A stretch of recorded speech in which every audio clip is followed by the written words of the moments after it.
মানে আমাদের দেবিদ্বারের যত কার্যক্রম আছে, মানে চলমান উন্নয়ন যে কার্যক্রম আছে, চলেন চলমান উন্নয়ন কার্যক্রমগুলো আমরা একটু দেখে আসি কি কি কাজ সেখানে চলছে। সেখানে আমাদের দেবিদ্বারের সবচেয়ে বড় যে সমস্যাটা, সবচেয়ে বড় সমস্যা হচ্ছে আমাদের দেবিদ্বারের, সেটা হচ্ছে রাস্তাঘাট। মানে আমাদের দেবিদ্বারে যদি কেউ গিয়ে থাকেন, মানে এই 15টা ইউনিয়নে এবং একটা পৌরসভায়, আমাদের দেবিদ্বারের মাইক্রো ইকোনমিটা অনেক ভালো, যেহেতু মানুষ বিদেশে থাকে, শিক্ষার হার ভালো, যেহেতু চাকরি বাকরি করে। কিন্তু আমাদের রাস্তাঘাটের অবস্থা ভয়াবহ রকমের খারাপ। প্রত্যেকটা ইউনিয়নের রাস্তা খারাপ, প্রত্যেকটা এবং পৌরসভার রাস্তা খারাপ। চলেন বর্তমানে কি কি কাজ আমরা চলমান রেখেছি এবং এই কাজগুলো কে করছে, এতদিন কিন্তু আমরা জানতাম না।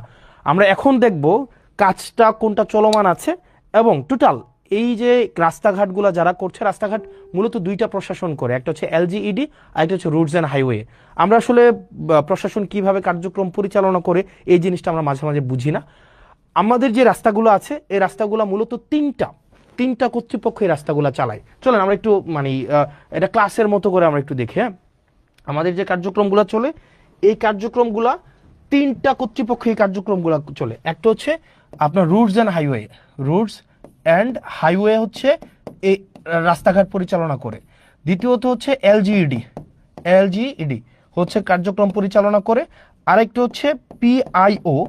এই তিনজন হচ্ছে আপনার এলাকার যত কার্যক্রম আছে, মানে রাস্তাঘাট উন্নয়নের কার্যক্রম তারা পরিচালনা করেন। এবার চলেন রুটস অ্যান্ড হাইওয়ে, এই কার্যক্রমগুলা হচ্ছে কারা পরিচালনা করে, কোন কার্যক্রম? রুটস অ্যান্ড হাইওয়ে আমাদের দেবিদ্বারের টোটাল তিনটা রাস্তা তারা কাজ করবে, তিনটার বেশি একটাও না। রুটস অ্যান্ড হাইওয়ের আন্ডারে আছে তিনটা রাস্তা। এক নম্বর রাস্তা হচ্ছে যেটা আপনার ওই যে আপনার কুমিল্লা সিলেট যে মহাসড়কটা, এটা হচ্ছে রোডস অ্যান্ড হাইওয়ের আন্ডারে এবং এটার কাজ চলমান আছে, এটা আপনারা জানেন। ইতিমধ্যে আমাদের পৌরসভার কাজটা সম্পন্ন হয়েছে এবং ফুলগাছতলা কাজ হচ্ছে আমাদের শুরু হবে ঈদের পর থেকে, এবং যেটা ভিংলাবাড়ির কার্যক্রম ইতিমধ্যে পরিচালনা হয়েছে। এলজিইডির এটা হচ্ছে সবচেয়ে বেশি হচ্ছে আমাদের আন্ত কাজগুলো করে থাকে।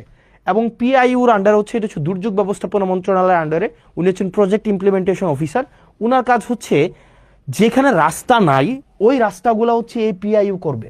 মানে যেখানে রাস্তা নাই উনি আগে রাস্তা তৈরি করবে, এরপরে এই রাস্তাটা যদি ধরেন আপনার কিভাবে হয়, সোলিং দেওয়া হয়, ইটের সোলিং, এই রাস্তাটা অনেক দিন ধরে যখন একটা পর্যায়ে আসে তখন সেটা আইডিভুক্ত হওয়ার পরে সেটা এলজিইডিতে যায়।